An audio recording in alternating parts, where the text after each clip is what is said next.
안녕하세요, 여러분. 오늘 이 자리에 함께하게 되어 매우 기쁩니다.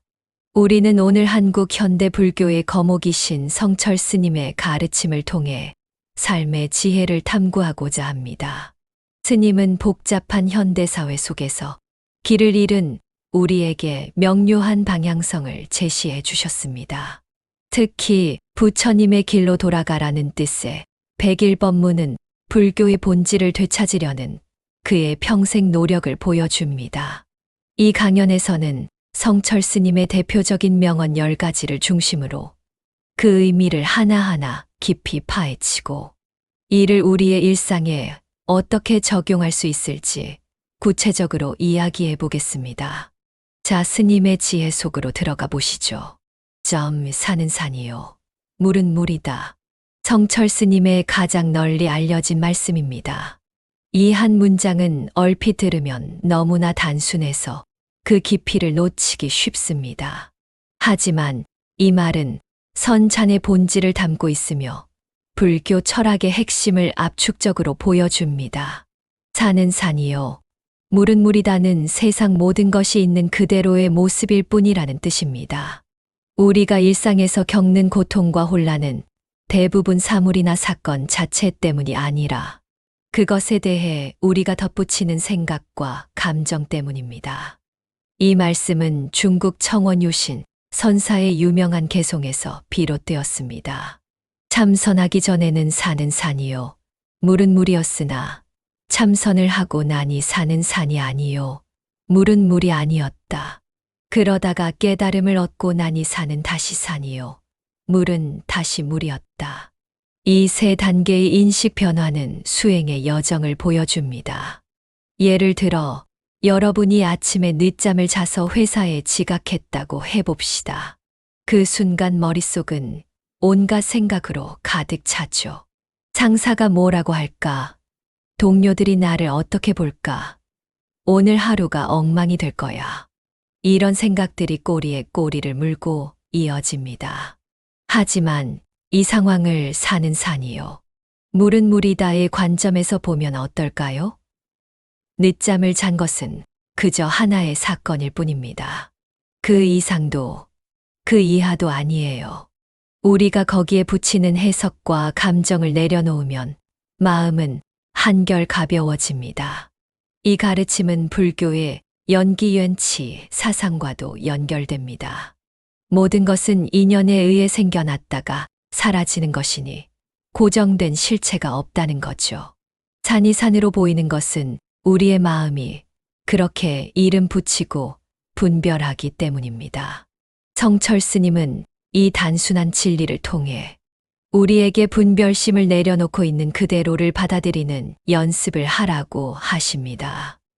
여러분도 오늘 하루 복잡한 상황에 부딪히면 이 말을 떠올리며 잠시 멈춰보세요. 그러면 마음이 한결 자유로워질 겁니다. 깨달음은 멀리 있는 것이 아니다. 우리는 흔히 깨달음이나 행복을 먼 곳에서 찾으려 합니다. 더 좋은 직장, 더 큰 집, 더 많은 돈을 가지면 행복할 거라고 믿죠. 하지만 성철 스님은 깨달음은 멀리 있는 것이 아니다라고 단호히 말씀하십니다. 깨달음은 지금 이 순간 우리의 마음 속에 이미 존재합니다. 성철 스님은 자신의 법문에서 자주 본래 면목 벤라이 면무이라는 표현을 쓰셨습니다. 이는 우리의 진정한 본 모습, 태어날 때부터 가지고 있는 부처의 본성을 의미합니다. 스님은 이 본래 면목을 찾는 것이 불교 수행의 핵심이라고 강조하셨습니다. 불교에서 깨달음은 보리보디라고 불리며 이는 본래 우리가 가진 맑은 본성을 깨닫는 것을 의미합니다. 성철 스님은 이를 어려운 경전이나 복잡한 이론으로 설명하지 않고 아주 일상적인 언어로 풀어내셨죠. 예를 들어 여러분이 지금 이 강연을 들으며 앉아있는 그 순간을 생각해 보세요. 의자에 앉아 숨을 쉬고 제 목소리를 듣고 주변의 공기를 느끼고 있죠. 이 모든 것이 바로 깨달음의 씨앗입니다. 우리는 늘 바깥으로 달려가지만 사실 진정한 평화는 내면에 있습니다. 현대인에게 이 가르침은 특히 중요합니다. 우리는 스마트폰 알림에, SNS에, 끝없는 경쟁에 쫓기며 살아갑니다. 하지만 잠시 멈춰서 숨을 고르고 지금 이 순간을 온전히 느껴보세요. 커피 한 잔의 따뜻함, 창밖의 바람 소리, 이런 작은 것들 속에 깨달음이 숨어 있습니다. 성철 스님은 수행이란 거창한 의식이 아니라 이렇게 일상 속에서 마음을 깨우는 것이라고 보셨습니다. 스님은 자주 그대의 본래 모습을 찾아라라고 하셨습니다. 이는 불필요한 생각과 욕망의 껍질을 벗기고 우리의 참된 본성을 발견하라는 촉구입니다. 여러분도 오늘 하루 잠시 눈을 감고 내 본래 모습은 무엇일까 생각해보는 시간을 가져보세요. 말하지 않아도 알 수 있다. 성철 스님은 말년 해인사 100년암에서 거의 말을 하지 않으셨습니다. 침묵 속에서 수행하시며 제자들에게 말하지 않는 설법을 전하셨죠. 말하지 않아도 알 수 있다는 이 말씀은 침묵의 깊은 힘을 보여줍니다. 우리는 늘 말을 통해 소통하려 하지만 때로는 말이 필요 없는 순간이 있습니다. 불교의 선종에서는 불립문자보리원즈라는 말이 있습니다. 문자에 의존하지 않고 마음에서 마음으로 전하는 가르침을 중시한다는 뜻이죠. 성철 스님도 이 전통을 이어받아 때로는 침묵으로, 때로는 일상적인 행동으로 깊은 가르침을 전하셨습니다. 예를 들어 부모님과 함께 조용히 차를 마시는 순간을 떠올려 보세요. 말이 없어도 서로의 마음이 느껴지지 않나요? 또는 사랑하는 사람과 눈을 마주치며 미소를 나누는 순간, 그 속에 이미 많은 이야기가 담겨 있습니다. 성철 스님은 침묵 속에서 더 깊은 진리를 발견하셨습니다. 말은 때로 오해를 낳고 진실을 가리기도 합니다. 하지만 침묵은 마음을 맑게 하고 본질을 드러내죠. 스님은 특히 명상 수행에서 침묵의 중요성을 강조하셨습니다. 명상은 바깥의 소음뿐만 아니라 마음의 소음까지 잠재우는 과정입니다.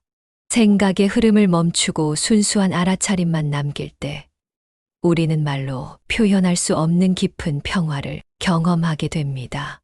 이 가르침을 일상에 적용하려면 하루에 몇 분이라도 말없이 앉아보는 시간을 가져보세요. 주변 소리에 귀 기울이고 자신의 숨소리를 들어보세요. 그 침묵 속에서 여러분은 말로 표현할 수 없는 평화를 느끼실 겁니다.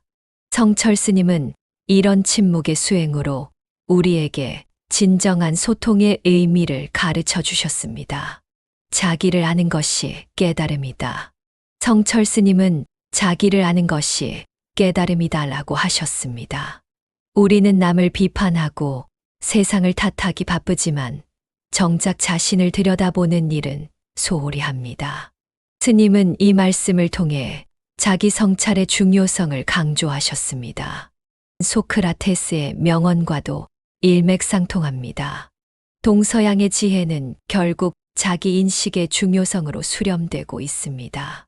성철 스님은 특히 선수행에서 화두를 참고하는 방법으로 이 자기 탐구의 길을 제시하셨습니다. 예를 들어 여러분이 누군가와 다툰 후 화가 났다고 해봅시다. 처음엔 상대방의 잘못을 탓하겠죠. 저 사람이 왜 저렇게 말했을까? 하지만 한 발짝 물러서서 내가 왜 이렇게 화가 났을까를 생각해 보세요.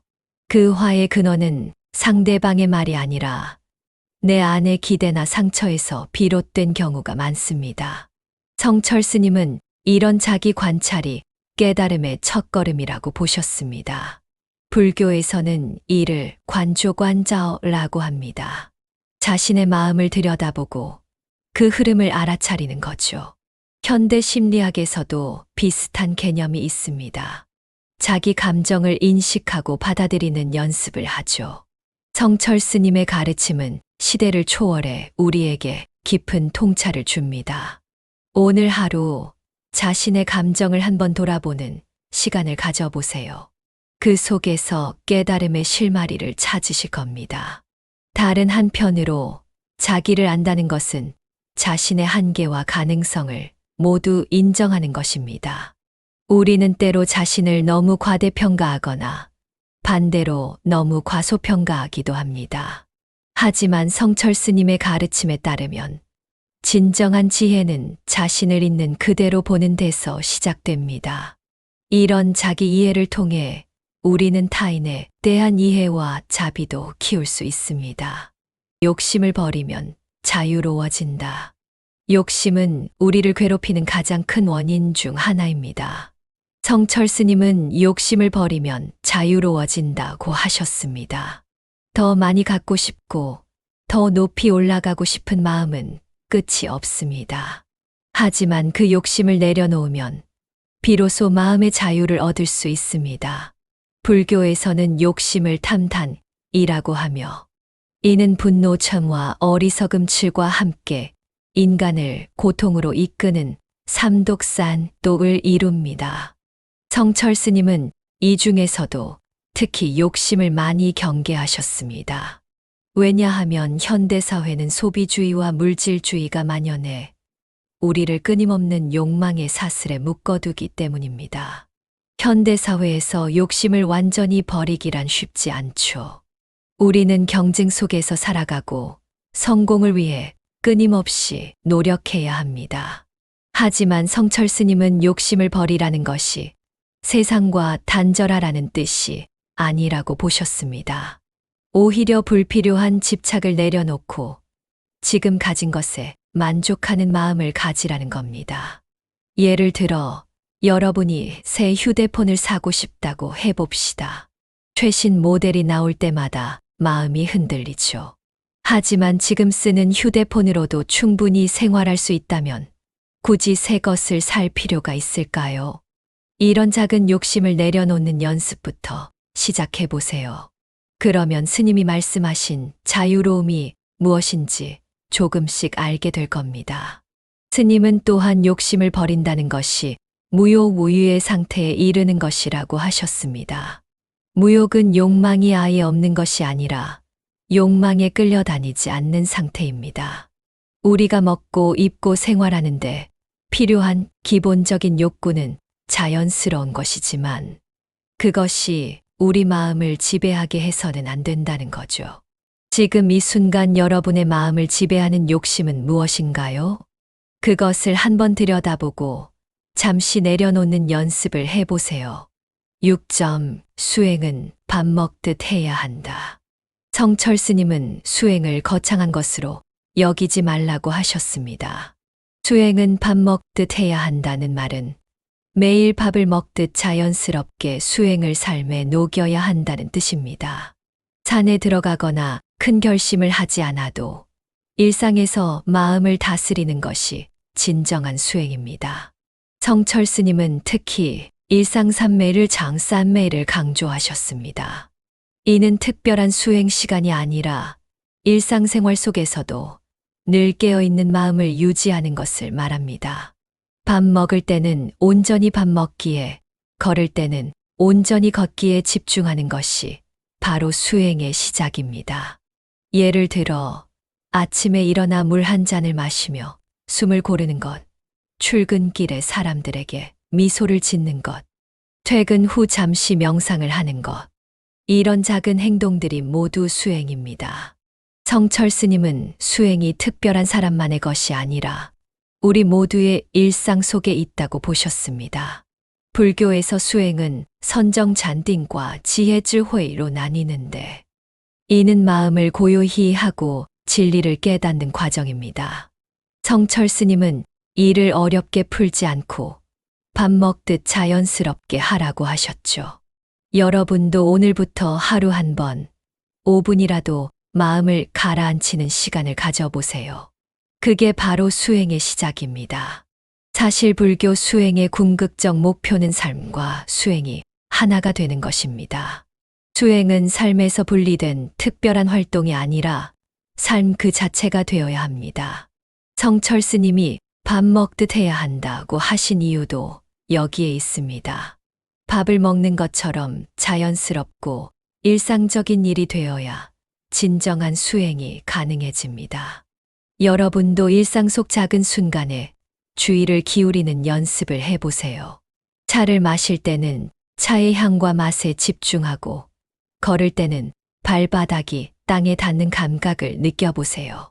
이런 작은 알아차림이 모여 큰 깨달음으로 이어집니다. 7점. 모든 것이 다 공하다. 불교의 핵심 가르침 중 하나인 공콩을 성철 스님은 이렇게 쉽게 풀어주셨습니다. 모든 것이 다 공하다는 세상 모든 것이 실체가 없고 인연 따라 생겼다 사라진다는 뜻입니다. 우리가 집착하는 돈, 명예, 사랑 모두 영원하지 않습니다. 공콩의 개념은 불교의 근본 가르침인 중도종다와도 연결됩니다. 중도는 양극단을 피하는 중간의 길을 의미하는데, 공사상은 있다와 없다의 양극단을 모두 피하는 중도의 가르침입니다. 성철 스님은 이를 있다고도 말할 수 없고 없다고도 말할 수 없다라고 설명하셨습니다. 이 말씀을 처음 들으면 허무하게 느껴질 수도 있습니다. 그럼 내가 노력하는 게 다 의미 없나? 라는 생각이 들 수도 있죠. 하지만 성철 스님은 이 공의 개념을 통해 오히려 해방감을 주셨습니다. 모든 것이 공하니 너무 애써 붙잡을 필요도, 너무 두려워할 필요도 없다는 거예요. 예를 들어 여러분이 소중히 여기는 물건이 망가졌다고 해봅시다. 처음엔 속상하겠지만 모든 것이 공하다를 떠올리면 그 마음이 한결 가벼워집니다.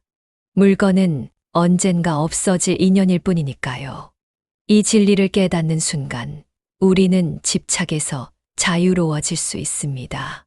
성철 스님은 공의 가르침이 허무주의가 아니라 오히려 적극적인 자비와 행동으로 이어져야 한다고 강조하셨습니다. 모든 것이 무상하고 연결되어 있다는 것을 깨달으면 자연스럽게 타인을 배려하고 더불어 살아가는 마음이 생긴다는 거죠. 공의 지혜는 우리를 세속적 성공의 압박에서 해방시켜 줍니다.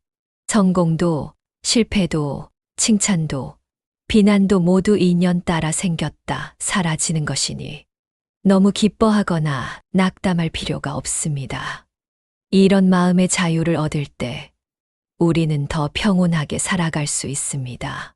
8점. 죽음은 두려운 것이 아니다. 성철 스님은 죽음을 자연스러운 삶의 일부로 보셨습니다. 죽음은 두려운 것이 아니다라는 말씀은 죽음을 피하거나 두려워할 것이 아니라 받아들여야 한다는 뜻입니다. 스님은 입적하시기 전에도 담담하게 제자들에게 마지막 법문을 남기셨죠. 불교에서는 죽음을 무상우장의 자연스러운 현상으로 봅니다. 무상은 모든 것이 변한다는 불교의 핵심 가르침으로 삶과 죽음 역시 이 무상의 흐름 안에 있습니다. 성철 스님은 이 무상의 진리를 깊이 체득하신 분이었습니다.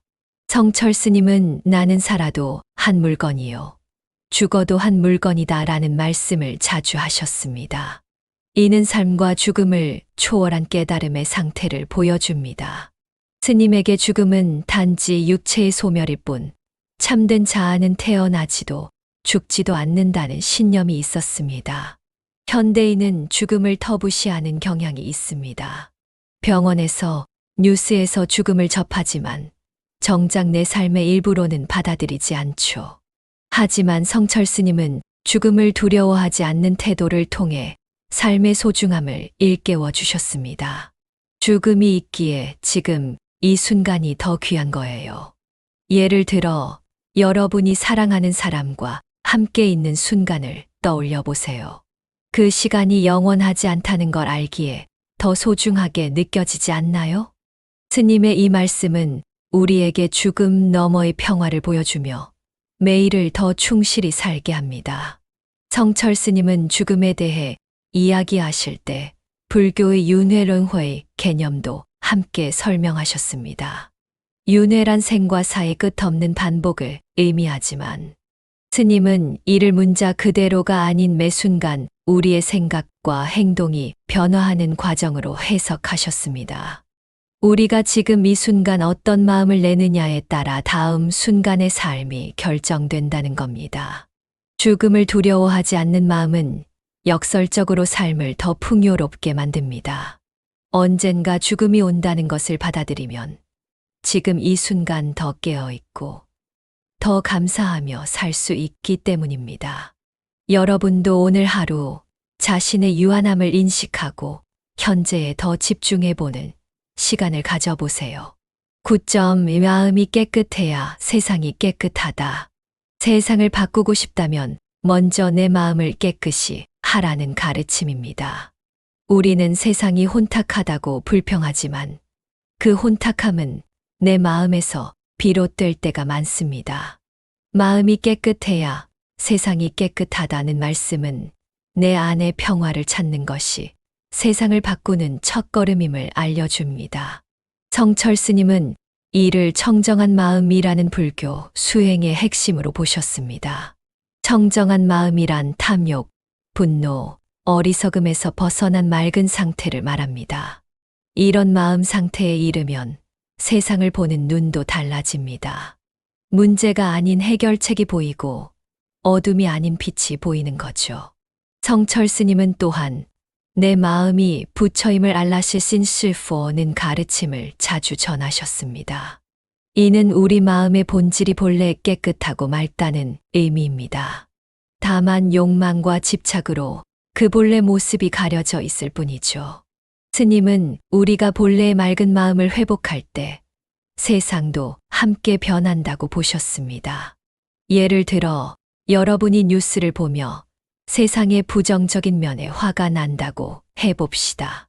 그 화는 세상 때문이 아니라 내 마음이 그걸 받아들이는 방식 때문일 수 있습니다. 성철 스님은 마음을 맑게 하면 세상도 맑게 보인다고 하셨죠. 하루 5분이라도 명상을 하며 부정적인 생각을 비우는 연습을 해보세요. 그러면 주변을 보는 눈이 달라질 겁니다. 현대 심리학에서도 이런 원리가 적용됩니다. 확증 편향이라는 개념은 우리가 자신의 믿음과 일치하는 정보만 선택적으로 받아들인다는 것을 의미합니다. 마음속에 부정적인 생각이 가득하면 세상의 부정적인 면만 보게 되는 거죠.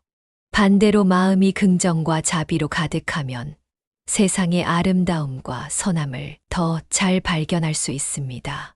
성철 스님의 이 가르침은 일상에서 쉽게 실천할 수 있습니다. 아침에 일어났을 때 하루를 어떤 마음으로 시작하는지, 다른 사람의 실수를 어떻게 바라보는지, 자신의 감정에 어떻게 반응하는지를 살펴보세요. 그리고 조금씩 마음을 맑게 하는 연습을 해보세요. 그러면 세상도 함께 변화하는 것을 경험하게 될 것입니다. 10점. 진리는 말로 다 알 수 없다. 마지막으로 성철 스님은 진리를 말로 온전히 표현할 수 없다고 하셨습니다. 진리는 말로 다 알 수 없다는 말씀은 진정한 깨달음은 체험으로만 알 수 있다는 뜻입니다. 스님은 말보다 행동으로, 이론보다 수행으로 진리를 전하셨죠. 이는 불교의 오랜 전통인 불설문자 부쇼 웬즈와 연결됩니다. 부처님도 진리는 말로 다 설명할 수 없다고 하셨습니다. 성철 스님 역시 진리를 개념이나 이론으로 전하기보다는 제자들이 직접 체험하도록 이끄셨습니다. 이것이 바로 선잔의 핵심이기도 합니다. 불교에서 진리는 법파이라 불리며 이는 말로 다 설명할 수 없는 궁극의 실체입니다. 성철 스님은 이를 제자들에게 직접 느끼게 하셨습니다. 이 강연도 마찬가지입니다. 제가 드리는 말씀은 단지 길잡이일 뿐, 여러분이 직접 실천하고 느껴보지 않으면 진정한 의미를 알 수 없습니다. 스님은 종종 말이 진리를 가리는 달을 가리키는 손가락과 같다는 비유를 들어 설명하셨습니다. 달을 보려면 손가락을 따라가야 하지만 손가락에 집착하면 정작 달은 볼 수 없습니다. 마찬가지로 경전이나 법문에 집착하면 진정한 진리를 놓치게 됩니다. 예를 들어 여러분이 맛있는 음식에 대한 설명을 아무리 듣는다 해도 직접 맛보기 전까지는 그 맛을 진정으로 알 수 없습니다. 마찬가지로 깨달음이나 자유, 평화에 대한 이야기를 아무리 들어도 직접 체험하지 않으면 그 진정한 의미를 알 수 없죠. 성철 스님은 이런 직접 체험의 중요성을 강조하셨습니다. 그렇다면 우리는 어떻게 진리를 체험할 수 있을까요? 스님은 일상 속에서 깨어있는 삶을 살라고 조언하셨습니다. 명상을 통해, 자연을 통해, 타인과의 관계를 통해 우리는 언어를 넘어선 진리를 감각할 수 있습니다. 여러분도 오늘 집에 가시면서 말이 아닌 체험으로 진리를 느껴보세요. 성철 스님의 이 마지막 가르침은 역설적으로 이 강연의 한계를 인정하는 것이기도 합니다. 제가 아무리 스님의 가르침을 잘 전달하려 해도 여러분이 직접 실천하고 체험하지 않으면 의미가 없습니다. 진정한 가르침은 이 강연장을 나선 후 여러분의 삶 속에서 시작됩니다. 이 명언들은 각각 독립적인 가르침이면서도 서로 연결되어 하나의 큰 흐름을 이룹니다. 모두 본래의 마음을 찾고 있는 그대로의 진실을 보라는 메시지를 담고 있습니다. 스님의 가르침을 가슴에 새기고 일상에서 작은 실천을 해본다면 우리 삶은 분명 더 풍요로워질 것입니다. 지금 이 순간 깨어있기, 욕심 내려놓기, 자신을 성찰하기, 죽음을 두려워하지 않기. 이런 작은 실천들이 모여 큰 변화를 만들어낼 것입니다. 긴 시간 함께 해주셔서 감사합니다. 오늘의 강연이 여러분의 삶의 작은 빛이 되었기를 바랍니다. 부처님의 말씀처럼 스스로 등불이 되어 자신을 비추십시오. 여러분 모두에게 평화와 행복이 깃들길 기원합니다. 감사합니다.